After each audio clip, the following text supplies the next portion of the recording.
As Tom intimated there, we have got the woman behind one of our news headlines on the line this morning. The Tashas Group restaurants have joined up with Arada communities, houses, developments, in a 100 dirham joint venture to bring restaurants closer to where people live. Founder and CEO of the Tashas Group, Tasha Sideris, is on the line with us this morning. Morning, Natasha. Nice to speak to you. Good morning, and thank you for having me again. Tell us what the pair of you are up to then. So basically we were looking to expand our brand, particularly Cafe Sophie and Tasha's. Cafe Sophie is a new brand that we're about to open in South Africa, actually on Tuesday, an homage to my mom. And we needed a joint venture partner where we could really scale. Arada is a natural fit for us. They build community malls. We do particularly well amongst the communities, as we have done over the last 10 years, specifically with Tasha's, and we think Cafe Sophie will do the same. We started talking. I think Ahmed's an unbelievable human being. I think what he's doing in the Dubai landscape and around the GCC is absolutely incredible. And we have partnered up to open more stores together. So what does it actually look like in terms of who brings what? There's a 100 million dirham price tag on this. Injection, yeah. So we've created a new JV. $100 million capital injection, 100 million dirhams capital injection into that business, and that'll go into opening locations around the GCC, and we are partners in that business. And of course, I am the franchisor. Tasha's Group is the franchisor in that business, and we will continue to manage the restaurant. So we are partners in the business and continue to manage. Right, Arada's bringing in cash, locations. How does that work? So Arada will bring in the cash. We will look for locations together. Of course, they're a key player in locations, and you only have to look at what they're doing, again, around the GCC in terms of the developments that they're putting up. I think they're unbelievable. So some we will go into Arada's developments. Some will be external developments. So we'll both bring sites to the table, assess them. If we like them, we press the button and we go together. How much say do they get in how you do things?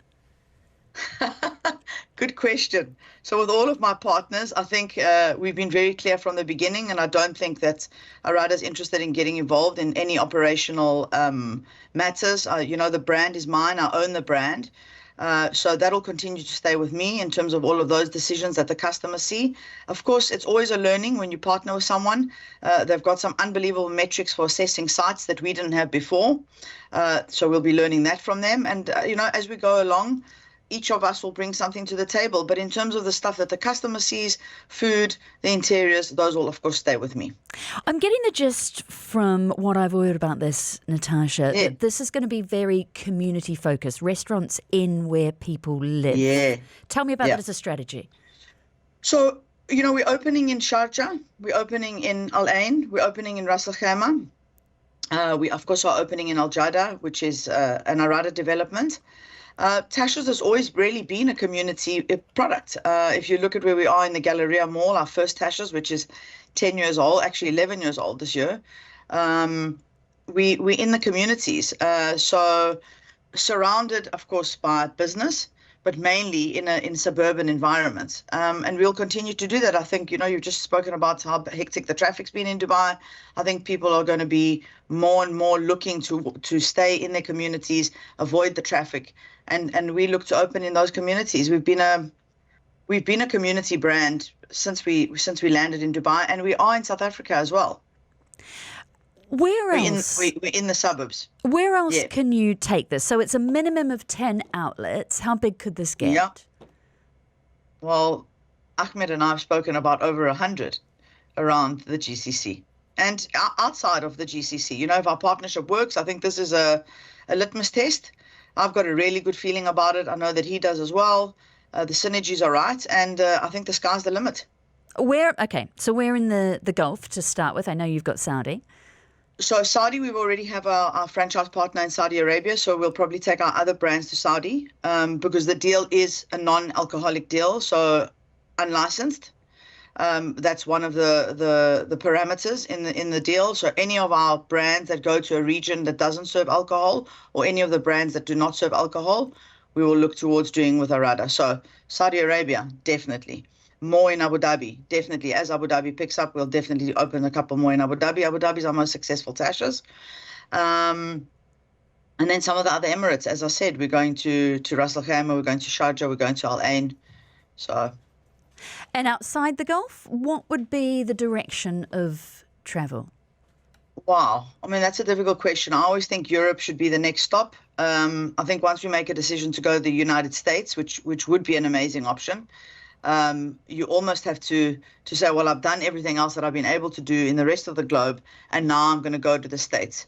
Because I think it's a massive commitment, and the distance is very far, and it's a whole other world, really. And But yeah, I think Tashas is exportable anywhere. And yet we've spoken to you before about the difficulties making money in a market like London compared to the GCC. Yes.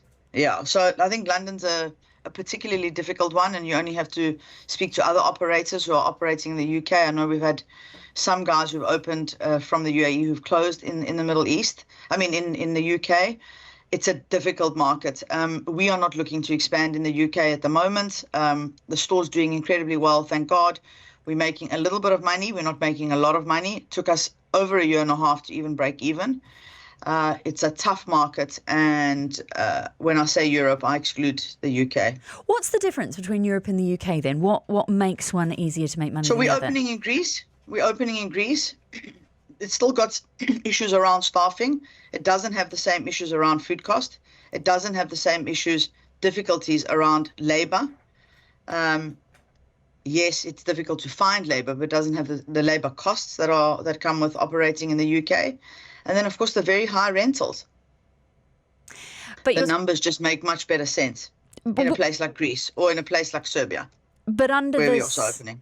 Sorry, Tash, I've got a little bit of a lag there, so I'm talking over you. Before I let you go, 30 seconds, where are we going to see the first of these restaurants under these deals, the first three? So you're going to see Al Ain, busy looking at my calendar, Sharjah, Al Ain, Ras Al Khaimah, my God, I've forgotten one now, Nad Al Shiba. So those four are going to go up pretty soon, and then hopefully Tasha's in one of the malls close to you. Undisclosed because we haven't signed yet. So you'll have 5 very, very soon. Thanks so much for joining us this morning. The founder and CEO of Tashas Group, Tasha Sideris, about her plans for the joint venture that's just been signed with the developer Arada. Thank you for your time.